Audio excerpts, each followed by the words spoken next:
Hi folks, let's take a look at a second example of writing a chemical equation. So here we've got carbon monoxide, which reacts with iron 3 oxide to produce iron and carbon dioxide. Okay, so here we see that it's given as a sentence as opposed to that word equation from the first example.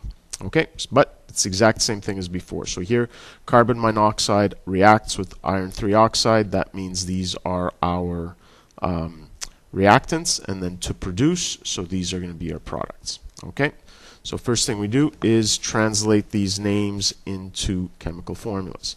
Now carbon monoxide, as soon as you see that that prefix, you should be thinking molecular compound, and so carbon, nothing in front, so we assume there's one, and monoxide, one oxygen, so we should know this compound quite well, but there we go, we have carbon monoxide. Now we have iron 3 oxide. Okay, so here we see an ionic compound because iron metal with non-metal.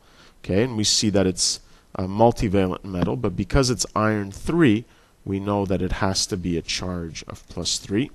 Okay, and then you probably know this one, but let's check to be sure. We see that the charge for oxygen is -2. Okay, but remember that we need this to be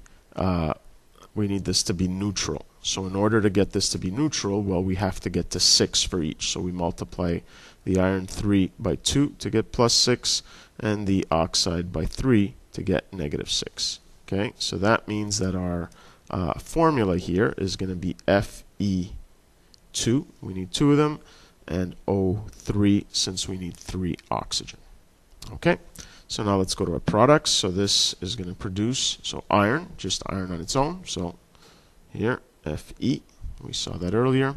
And carbon dioxide, again, similar to carbon monoxide, except here it's going to be CO2 because of the dioxide.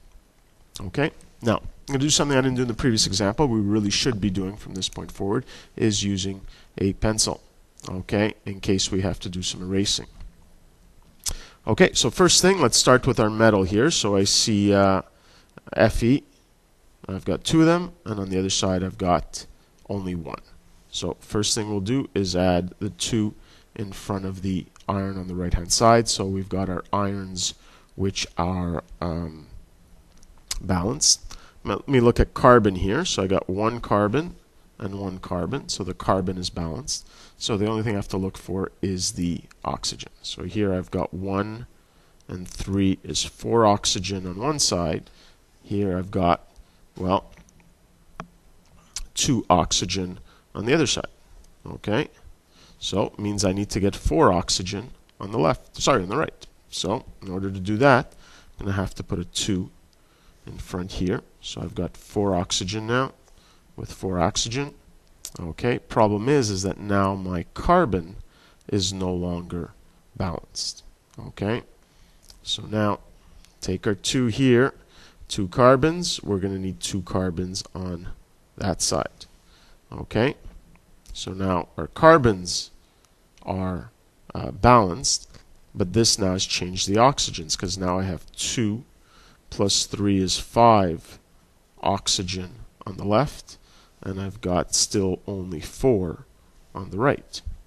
Okay, so it looks like it's the oxygen that's causing us the problem. So let's see how we can fix that.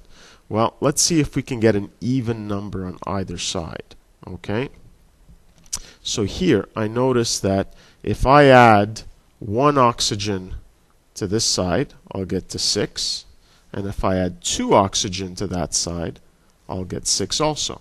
Okay, so let's do that by replacing this 2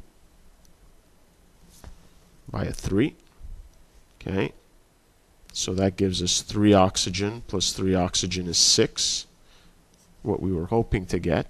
And by replacing this 2 by a 3, well, remember there's 2 oxygen in carbon dioxide, so I have 3 times 2 is 6 oxygen now. And in doing that, I've also balanced the carbons.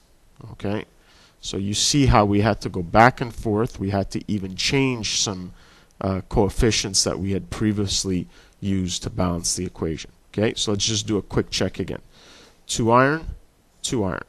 Okay, 3 carbon, 3 carbon. 3 plus 3 is 6 oxygen.